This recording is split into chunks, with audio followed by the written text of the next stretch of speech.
মানুষের কল্যাণ করব, তার সাথে সাথে আমরা আমরা আমাদের যে আলোপথ ফাউন্ডেশন দ্বারায়, যেমন আজকে আমাদের গত 2-3 দিন আগে যে আমাদের বাড়ির একটা মেয়ে, ওই যে আমগা আবুল বশরের মেয়ে, এটা খুব মনোযোগ দিয়ে শুনে গেছে। অ্যাক্সিডেন্টে কোন সময় যে কার বিপদ আসে কেউ বলতে পারে না।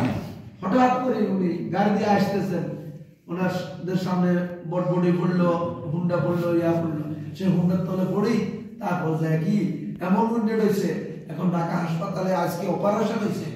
এখন আমরা এই সংগঠন যদি আমরা বলিয়ান থাকি, আমরা আজকে তাকে সেবা দেওয়ার জন্য 1 নম্বরে হলো শারীরিক, মানসিক, আর্থিক। কিন্তু আপনার অর্থ ছাড়া কোনোদিন মানুষের কি হয় না, কারো উপকার কাজে লাগা যায় না অর্থ ছাড়া। এই জন্য অর্থকে কি করতে হবে, আমরা মানে যোগান দিতে হবে, অর্থ যোগান দিতে হবে। এই অর্থ যোগান দিতে হলে আপনাদের কাছে আমার অনুরোধ হলো, সামনে মাহে রমজান আসতেছে, গরিব হোক আর ধনী হোক, ছোট হোক আর বড় হোক, সবাই কিছু দান করবে না। যাকাত কিন্তু ধনীদের জন্য ফরজ। ধনীরা যদি যাকাত না দেয় তাদের ব্যাপারে কঠোর ব্যবস্থা। এই জন্য ধনীদেরকে যাকাতের কথা বুঝাইয়া আমাদের আলোর ফাউন্ডেশনের মধ্যে আনতে হবে। আর আমরা এটা কি কোনো মানে ভিন্ন কোনো খারাপ কোনো বা অবৈধ কোনো কাজে ব্যবহার করবো না। আমরা যারা ধনী আছে তারা কি খাবো না, এটা দিব কারে? দরিদ্র, অসহায়, বঞ্চিত যারা, তাদেরকে আমরা সহযোগিতা করবো। এই জন্য আপনারা আমাদেরকে সৈনিক হইয়া এবং রমজানের জন্য একজনকে আমি একটা রিসিপ্ট দিব। রিসিপ্ট দিয়া আপনারা আমি দেখবো কে কত আমাদের সংগঠনে জমা করতে পারেন। আমি কালকে সুন্নাহ ফাউন্ডেশনের কিনা কয় এই হুজুরজি, এই হুজুরের কথা তারপরে আমি কালকে শুনলাম, বলে যে আমিও যে ওয়াজে যাই, আমি কোনো টাকার জন্য ওয়াজে যাই না, আমি যে ওয়াজে যাই শুধু কি মানুষের হেদায়েতের জন্য যাই আর প্রতিষ্ঠানের জন্য করার জন্য যাই।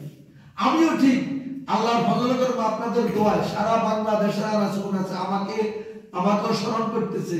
আমার গত 2 দিন আগে দিয়ে আমার মাহফিল ছিল মানিকগঞ্জ, আমি যাইতে পারি, বলছি যে আমি অসুস্থ, আমার সম্ভব হইতেছে না। আমি কোনো এই 2-4 কথা যা কিছু যেখানে বলি ইনশাআল্লাহ আল্লাহ বলায়, কিন্তু টাকা পয়সা ইনকামের জন্য না, তবে একটার জন্য চাই যে আপনাদের সংগঠনের জন্য, আমার মাদ্রাসার জন্য, এই ছাড়া আর অন্য কোনো আমার এরাদা ইচ্ছা নেই।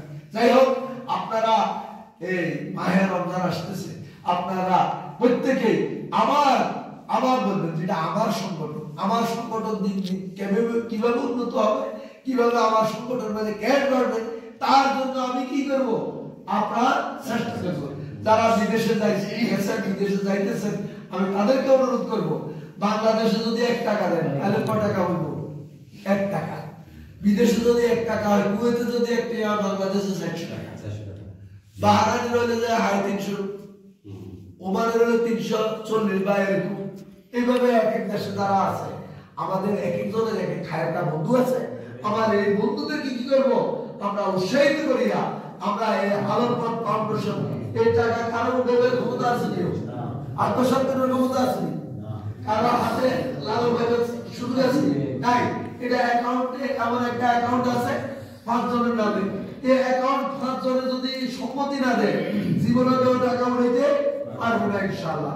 তো আমরা চাই আপনারা সবাই এই দিকে মনোনিবেশ করবেন। আল্লাহ যেন তৌফিক দান করেন। আমি সোহেল রানাকে অসংখ্য ধন্যবাদ জানাই। উনি যে ওনার আলোচনার মধ্যে যে নেশা এবং যে অবৈধ কাজগুলা পরিহার করার জন্য উনি আহ্বান জানিয়েছেন, ওনাকে অসংখ্য ধন্যবাদ। এখন আমাদের কিছু কথা বলবেন।